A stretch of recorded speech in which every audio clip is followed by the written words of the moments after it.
Share tayo ng Eco Bubble Samsung. Sira ang mainboard. Yan, sira din yung fan blower niya. Tayo, okay na yung board, pero may tama yung bearing. Bago natin i-deep cleaning, papalit tayo ng bearing kasi sira. Alright, cleaning tayo. Papalit na rin ng bearing. Baklas. Eto guys, cleaning tayo.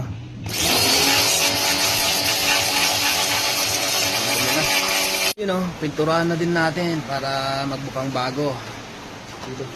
Okay, badlaw na tayo.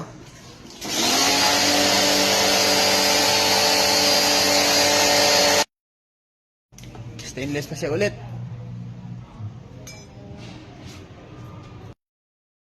Haba-haba ng oras. Natapos din. Naabot na ng gabi. Goods na. Alright.